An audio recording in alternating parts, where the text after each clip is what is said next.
এত তাড়াতাড়ি চলে এলি, কাজকর্ম সব পেরেছিস তো? কি বা কাজ, যা বাকি আছে ধীরে ধীরে সেরে ফেলবে। মেসোমশাইয়ের অবস্থা বেশি একটা ভালো নয়, তুমি একা পেরে উঠবে না, তাই আমি তাড়াতাড়ি চলে এলাম। সত্যিই নীরা, তোর সঙ্গে আমাদের কি বা সম্পর্ক, কিন্তু আচারে ব্যবহারে এমন করে নিয়েছিস, ভাবতেই পারি না যে তুই আমাদের আপন কেউ নস। বারে রক্তের সম্পর্কটাই বুঝি সব। এই যে আমি তোমাকে মাসিমা বলে রাখি, তোমাদের আপন ভেবে আদর আবদার করি, এর বুঝি কোনো মূল্য নেই? ওর এই ভালোবাসার মূল্য দেওয়ার যে কতখানি ইচ্ছা আমাদের, কিন্তু করব কি বল, ইচ্ছা বুঝি ইচ্ছাই থেকে যাবে। আসল কথা কি জানো, তোমরা না ভয় না কৃপণ, দেবার ইচ্ছা তোমাদের মোটেই নেই।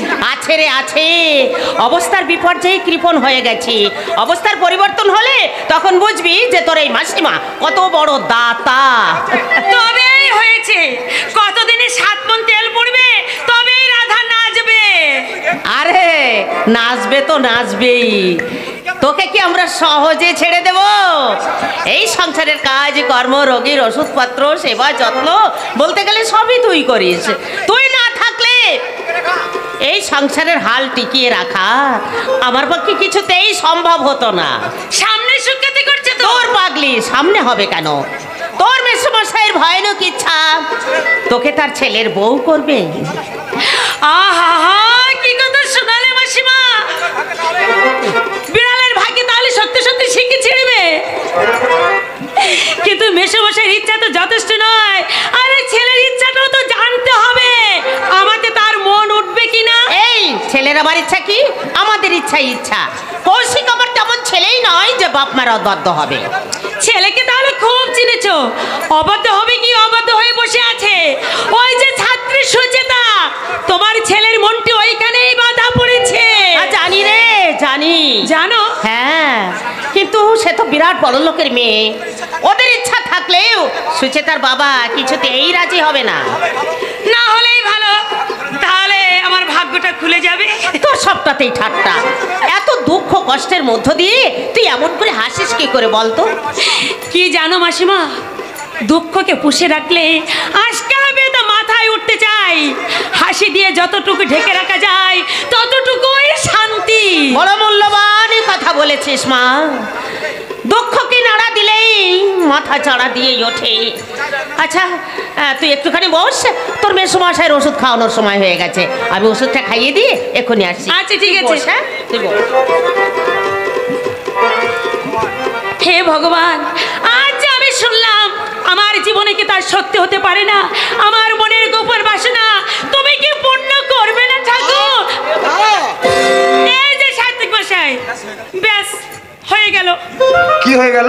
এই তোমার সঙ্গে আমার। তোমার সঙ্গে আমার কি? মোটামুটি কথাবার্তা, তবে একেবারে পাকা হতে বেশ সময় লাগবে। মানে?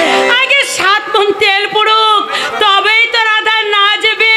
7 মণ তেল, রাধা নাচবে, পাকাপাকি কথাবার্তা, এই কি সব বলছো তুমি? বলে না তো। কই আর পাচ্ছি।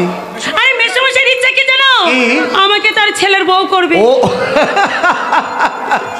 তা শুধু বাবার কথা বলছো কেন? তোমার কি ইচ্ছে নয়? ইচ্ছা তো প্রবল, কিন্তু উপায় কোথায়?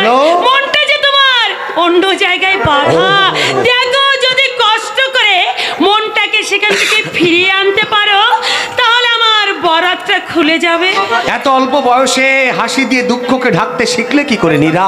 একটু আগে মাসিমা ওই কথাই বলছিল, আবার তুমিও বললে বলবে বলবে, কারণ মাসিমার ছেলে তো। সত্যি নীরা, তুমি অদ্ভুত। তোমাকে দেখলে মনে হয় এই পৃথিবীতে এমন একজন আছে যার কাছে কোনো দুঃখই দুঃখ নয়। এই দেখো, তুমি যে একেবারে কাব্যের দুয়ার খুলে দিলে। কাব্য নয় নীরা, কাব্য নয়। তুমি কি ভাবো তোমার মনের কথা আমি জানি না, বুঝি না? জানো নাকি? জানি নীরা, কোথায় তোমার ব্যথা, কি তুমি চাও, আমি সব জানি, সব বুঝি। কে? ও সুচেতা, এসো এসো এসো। না, তোমার কাব্য লোকে এসে গেছে, এবারে যত ইচ্ছা দুজনে বসে কাব্য করো। এই শোনো, কাব্যের রস দুজনে যেন সবটুকু খেয়ে ফেলো না, এই হতভাগিনীর জন্য একটু রেখো। নীরা, এই দাঁড়াও, তোমাদের কাব্য রস চা নিয়ে আসো। মেয়েটা তো ভয়ানক বাচাল। বাচাল নয়, নীরা সর্বাংশ নারী। সে শুধু নীরবে সইতে জানে, বলতে জানে না। নীরার কথা থাক, তুমি কি মনে মনে প্রতিজ্ঞা করেছো আমার মুখ আর কখনো দেখবে না? এ কি বলছো? একটা দিন তুমি যাকে না দেখলে থাকতে পারতে না? আজ 15 দিনের বেশি হয়ে গেছে, কেমন করে তুমি তাকে না দেখে আছো? তুমি পুরুষ, তোমার পক্ষে সবকিছু সম্ভব, কিন্তু আমার কথাটা কি তুমি একবারও ভেবে দেখেছো কি করে আমার দিনগুলো কাটছে? কিন্তু একদিন তো এই দীর্ঘ দর্শনকে আমাদের দুজনকে মেনে নিতে হবে সুচেতা। কেন হবে? আমার উপর কি তোমার কোনো অধিকার নেই, কোনো দাবি নেই? দাবি থাকলেও দাবি আদায়ের শক্তি যে আমার নেই সুচেতা। আমার দিকে তাকিয়ে বলো তো, এই মুখ এখন কার ধ্যানে রত? কাকে অবলম্বন করে বাঁচার জন্য আকুলি বিকুলি করছে? সুচেতা, বাবা প্রদোষের সঙ্গে আমায় বিয়ে দেবে। তুমি আমায় বাঁচাও কৌশিক, এমনি ভাবে তুমি আমায় দুঃখের দূরায় আসতে ফেলো না কৌশিক। সুচেতা, সুচেতা, দারিদ্র গরিবের জীবনে নির্মম পরিহাস। কেন কেন সাত করে সেই দারিদ্রের বোঝা তুমি মাথায় নিতে চাইছো? এ তুমি সইতে পারবে না। দারিদ্রের নির্মম কষা যখন অষ্টপ্রহর তোমাকে আঘাতে আঘাতে ক্ষত বিক্ষত করবে, তখন এই মোহ তোমার কেটে যাবে, বেতালে বিচ্ছিন্ন হয়ে যাবে জীবনের সুখ। কেন কেন যাবে? দুজনের মিলিত চেষ্টায় আমরা কি পারবো না সেই অভিশাপকে আশীর্বাদে ভরিয়ে তুলতে? সুচেতা, কৌশিক এই যে বাবু, রাম রাম রাম রাম রাম রাম। বহু দর্শন প্রচার হয়রান কি বাত, আজ আপনার দর্শন মিলল। বসুন শেঠজি, বসুন বসুন। জরুর বসবে, জরুর বসবে, আপনি না বললেও ফির বসবে। রুপিয়া কি মামলা থেরি মেরি চিজ নেই। আপনি আমার কাছে সময় ভেঙেছিলেন, আমি भी আপনাকে সময় দিয়েছি। হ্যাঁ, সেদিক থেকে আপনি আমাদের যথেষ্ট উদারতা দেখিয়েছেন। अरे কেন দেখাবে না? আমার নাম যে দয়ারাম সেট আছে, ভগবান ने দয়া ধরো আমার দিল में थोड़ से ज्यादा। হ্যাঁ, সেজন্যই তো আপনার দয়ায় মাথা গোজবার এই শেষ আশ্রয়টুকু যেতে বসেছে। ব্যাপার কি কৌশিক? বাবা যখন অসুস্থ, আমি তখন বেকার। বাবার চিকিৎসার সংসারের খরচ চালাতে এই শেঠজির কাছে বাড়ি মর্টগেজ দিয়ে আমি কিছু টাকা ধার নিয়েছিলাম। কিন্তু সেই টাকা সুদে আসলে যেমন অঙ্কে দাঁড়িয়েছে, যা শোধ করা আমার পক্ষে প্রায় অসম্ভব। অথচ বাড়ির মেয়াদ আর মাত্র 3 মাস। हाँ हाँ हाँ, सिर्फ 3 महीना, लेकिन मुकाम हमें जरूरत नहीं, मैं रुपया मांगता। কিন্তু শেঠজি, এখন টাকা দেওয়া যে আমার পক্ষে অসম্ভব। মানে আমি টাকা জোগাড় করে উঠতে পারিনি শেঠজি। ये बात बोलते शर्म लगे ना, लाज लगे ना? मैं एक नौकर हुई क्यों रोज हैरानी? শেঠজি, এখন টাকা দেওয়া আমার পক্ষে অসম্ভব। कब संभव होगा? बताइए बताइए, कब संभव होगा? सेठी। अरे इतना बड़ो लिखी पड़ी जनान हुई जवान लड़का धारली অপোজ দিতে পারে না, ये कोई बात है? শুনছো শুনছো সুচেতা, এরপরেও তুমি? হ্যাঁ, এরপরেও আমি তোমায় ভালোবাসবো কৌশিক। সুচেতা, যে মন আমি তোমাকে দিয়েছি সে মন আমি আর কাউকে দিতে পারবো না কৌশিক। তুমি আমায় কোনোদিন গ্রহণ না করলেও আমার মনে মনে আমি জানবো তুমি আমার স্বামী, তুমি আমার স্বামী। সুচেতা, स्वामी कुमारी या लड़की बहुत को प्यार मोहब्बत করতে আপনি বেশ ফটো আছেন। শেঠজি, শেঠজি, এতদিন যখন দয়া করেছেন, দয়া করার কয়েকটা দিন সময় আমাকে দিন। অন্তত শেষ চেষ্টাটা করে দেখি, না পারলে বাড়িটা তো আপনার রইল শেঠজি। গলাটা একটু ভিজিয়ে আবার দেখি তোমার কাব্য কি চলে গেছে। এই যে নীরা দেবী, খুব ভালো ভালো তোমার সঙ্গে দেখা মিলে গেল। আচ্ছা, বলছিলে তো বাবা কোথায়? মানে আমাকে দেখে আবার পালিয়ে যায়নি তো? বাবা এই যে মানিরা, আমি একটু বেরোচ্ছি, তুই সেটি আপনি? এই যে মধু বাবু, আসুন আসুন আসুন। মেঘ না চাইতে পানি। আচ্ছা, বলছিলাম রুপিয়া নিয়ে এসেছেন তো? রুপিয়া মানে? अरे ये बात कम से कम 1000 बार बोली আছে। এই উল্টা পাল্টা বাত ছুড়ে হাজার আমি ফিরছি না। রুপিয়া আজ आपको देना ही पड़ेगा। দেখুন দয়ারাম বাবু। আর দয়ারাম কত দয়া করবে, কত দয়া করবে। বড়া লড়কে শাদি দিতে সুদ করিয়ে 500 রুপিয়া লিয়েছেন, লিয়েছেন। আসলে কি বাত ছড়িয়ে 1 ফুটি করি সুদ আপনি ঠেকালেন না। বউর बीमारी হলো मोर बीमारीতে फिर 500 रुपया लिएছেন। अच्छा इतना रुपया देने को हिम्मत है आपको? দেবো, একটা পয়সা আপনার রাখবো না, কিন্তু এই মুহূর্তে দেওয়ার কোনো সঙ্গতি নেই আমার। हो तो আমি জানি কোনো দিনই আপনি দিতে পারবেন না। কে इसीलिए আপনাকে তো सीधा रास्ता बतले दिएছি। নীরা দেবীকে আমার সাথে শাদি করিয়ে দেন, সকল ঝামেলা চুকে যাবে, আপনার সংসার আমি চালাবো। আপনি টাকা পাবেন একবারের জায়গায় 10 বারে বাড়িতে তাগাদে আসবেন, আপনাকে কেউ কিছু বলবে না। কিন্তু আমাদের ঘরে এসে আমাদের মেয়েদের অপমান করলে আমি কিন্তু আপনাকে সহজে ছেড়ে দেবো না। দাঁড়িয়ে যে আপনি অপোজ দিতে পারে না তার আবার মানে থাক থাক বাবা কৌশিক, থাক। এই গরিব এক আজব জীব, সইতে তাদের জন্ম, মানুষের গাল মন্দ অবজ্ঞা, এটাই তাদের একমাত্র পাওনা বাবা, এটাই তাদের একমাত্র পাওনা। মধুবাবু কাজ যায়, মধুবাবু শুনিয়া, মধুবাবু আরে মধু, अच्छा चली ख्याल रखना, सिर्फ 3 महीना के अंदर हे रुपया सुदिया चले ना पेले ये मुकाम हमारी हो जाएगा। सिर्फ 3 महीना, भूलिए मत। हासी नीरा देवी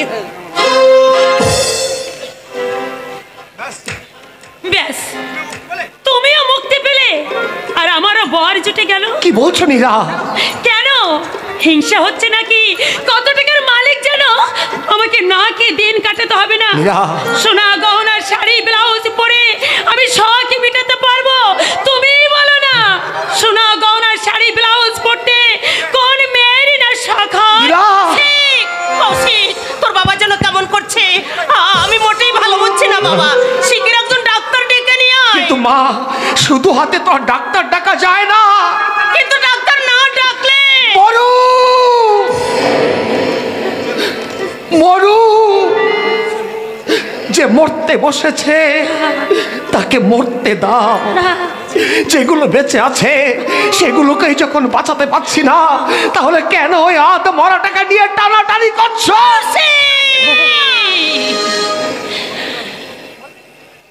এত বড় কথা, এত বড় কথা তুই আমার মুখের সামনে বলতে পারলি? ও ভগবান, এই ছেলেকে আমি পেটে ধরেছিলাম, এই ছেলেকে আমি মাসিমা, মাসিমা, মাসিমাকে এত বড় আঘাতটা না দিলেই তুমি ভালো করতে। ভালোর আশায় ঘুরে ঘুরে নিরাশ হলে মানুষ মন্দটাকে বেছে নেয়। নীরা, দাদা কি হলো? দাদা বলে চুপ করে দাঁড়িয়ে আছিস কেন? বল বল, কি দুঃসংবাদ নিয়ে এসেছিস? কলেজ থেকে আমার নাম কেটে দিয়েছে দাদা। বেশ করেছে দাদা, বেশ করেছে। এই মাইনে দিতে না পারলে নাম কেড়ে দেবে না তো কি করবে? হ্যাঁ, গরিবের ছেলেরা তো পড়ার বিলাস কেন? আমি কিছু জানি না, আমি কিচ্ছু করতে পারবো না। আমাকে কেউ কিছু জিজ্ঞাসা করিস না, আমি আর পারবো না, আমি কিছু পারবো না দাদা। এই বড় বলে সব দায়িত্ব কি আমার? তোমার বয়স হয়নি, এই সংসারের উপর তোমার কোনো দায়িত্ব নেই। দায়িত্ব দায়িত্ব তো কোনোদিন দিতে চাওনি দাদা, কোনোদিন বলনি। এই বলতে হবে কেন? বলতে হবে কেন? নিজের চোখে সবকিছু দেখতে পাও না কেন? বিনা চিকিৎসায় বাবা মৃত্যুর সঙ্গে পাঞ্জা লড়ছে। কলেজ থেকে কেন তোমার নাম কেড়ে দিয়েছে? টাকার জন্যে। কিন্তু টাকা আমি কোথায় পাবো? চুরি করে, ডাকাতি করে, রাজ।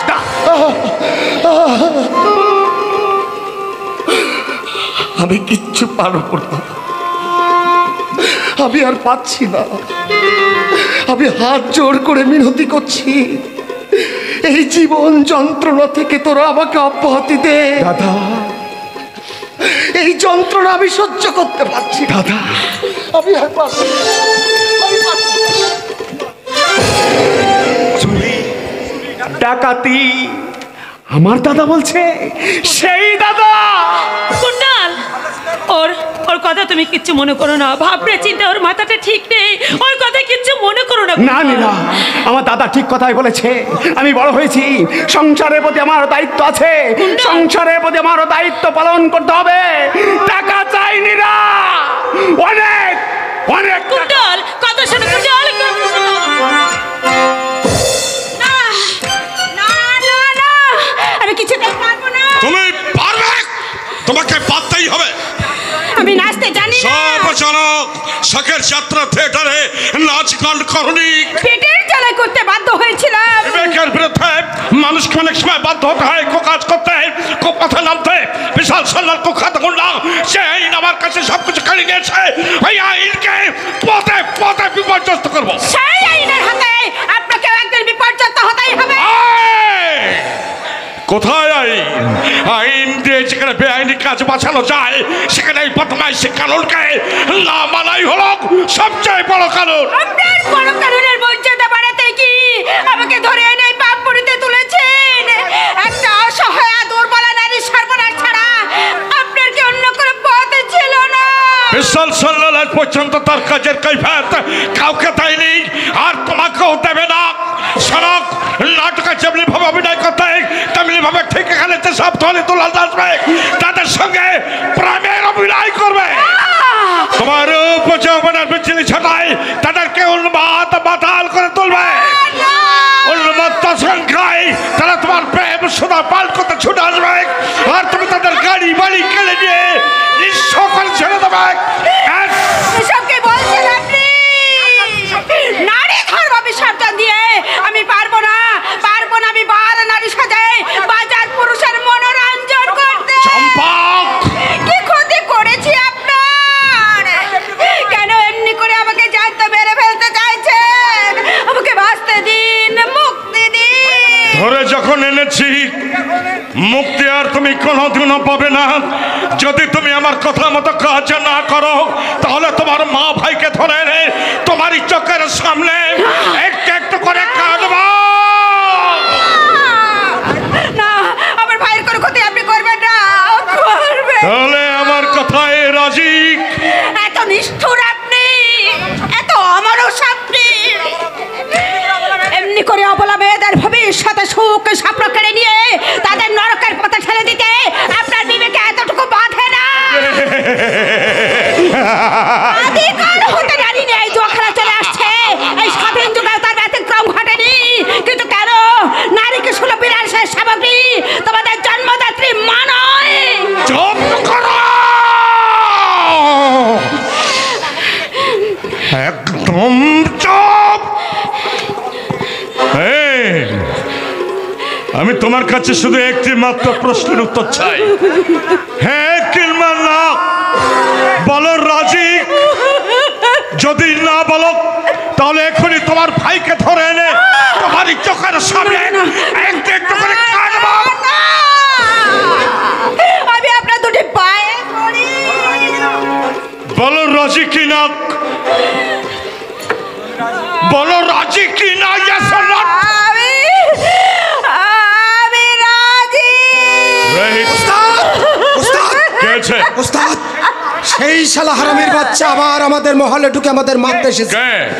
ইন্সপেক্টর নিরঞ্জন রায় এখানে কি উদ্দেশ্যে? তবে কি চম্পার কথা কিছু জানতে পেরেছে? আমার তো তাই মনে হচ্ছে ওস্তাদ। ওই শালারা বড্ড চালাচ্ছে আমার সামনে ওস্তাদ, বড্ড তিরিক পিরিক করছে। আপনি আমায় একটা অর্ডার দিন তো ওস্তাদ, ওই মালটাকে এইখানে রাখুন। বাঘের সঙ্গে বাঘের লড়াই জমে ভালো, কিন্তু কুত্তাটা দিয়ে এখনই এসে দেবো ওস্তাদ। শোনাক, পুলিশ ইন্সপেক্টর নিরঞ্জন রায় হয়তো এখনই তোমার এখানে আসবে, তোমাকে নানা রকম প্রশ্ন করবে। কে তুমি, কোথায় বাড়ি, কোথা থেকে এলে এবং কারা তোমাকে ধরে এনেছে। যদি একটা কথা তুমি ফাঁস করেছ তাহলে তোমার ভাইকে ধরে এনে। না না না, আমি কিচ্ছু বলবো না, আমি কিচ্ছু বলবো না। খুব হুঁশিয়ার। তোমাকে জিজ্ঞাসা করলে তুমি বলবে তোমার মাও পতিতাবৃত্তি করত, কিছুদিন পূর্বে সে মারা গেছে। তোমার মায়ের নাম অপর্ণা বাই, আর আজ থেকে তুমি হবে